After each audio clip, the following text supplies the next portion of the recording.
I've broken our lesson today into two parts.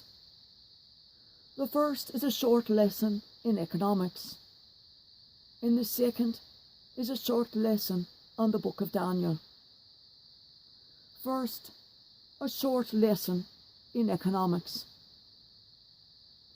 When you give, it is not a gift nor a sacrifice worthy unless you give a gift of your net.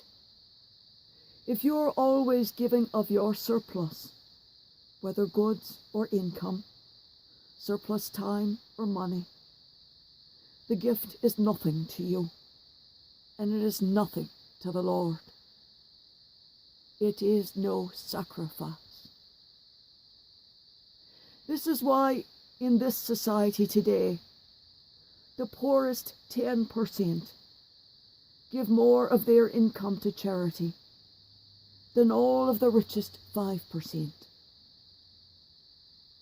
And the poorest 20% give more than the richest 1%, 10 times over. For the rich give millions of their surplus, but never feel any sacrifice of their donation, for they are giving money to do away with taxes. They are giving money of their surplus, and they are giving money to dodge. Where the poor give 22% of their net income annually, and that's an average. Many give as much as 43%.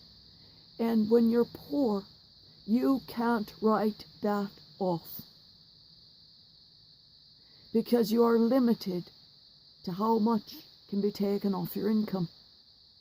And when you're low income, you're capped. I myself have rollovers for many years going back, and it cannot be rolled over any longer. So I lose hundreds and thousands of dollars of donations because I can't roll them over. Each time you roll them over, you lose a percentage. And then finally, it's gone. And that happens to the poor every year. Whereas the rich, they get every cent of that donation taken off their taxes, because that's the only reason they do those donations, so they get the tax benefit, so that they don't pay any taxes. That's the only reason they do the donations. The equivalent income of the top 5% from 2017 would be 17,575,433,398 if they paid 22% of their net, of their public holdings. The estimate on private and public together is triple this. And that is just for 5% of US. If the 1% of just the United States, if the top 1% of just the United States gave 22% of their net for just 1 year, homelessness, food shortages, and medical care access would be forever resolved. It would be $42 billion.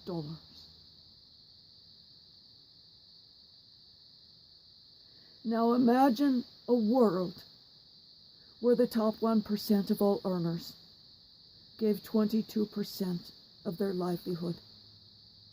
In 2018 now, we're moving forward 1 year, this would be the equivalent to over $1.75 trillion. And that's just the top 1%.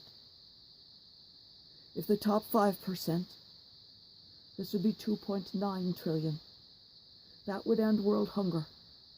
That would fund childhood and prenatal health care, so that it would stop unnecessary deaths from childhood diseases for which we have immunization programs. Preventative medicine costs the least for the most. Imagine a world.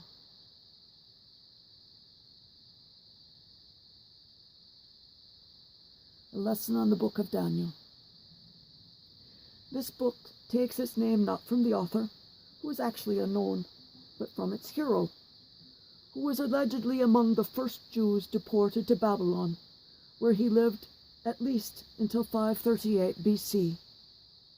Strictly speaking, the book does not belong to the prophetic writings, but rather to a distinctive type of literature known as apocalyptic, which is an early specimen. Apocalyptic writing first appears 200 BC and flourished among Jews and Christians down to the Middle Ages. Apocalyptic literature has its roots in the older teaching of prophets, which often pointed ahead to the day of the Lord, the consummation of history. For both prophet and apocalyptist, they were one Lord of history and would ultimately vindicate the chosen people. The apocalyptic also has roots in the wisdom tradition. Daniel has the gift of discernment from God. Greek wisdom, represented by the Babylonian magicians and enchanters, is ridiculed.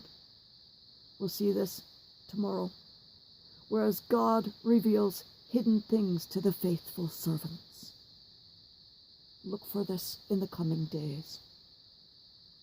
Peace to the Lord. Jesus Christ be with all of you always. Look to your gifts.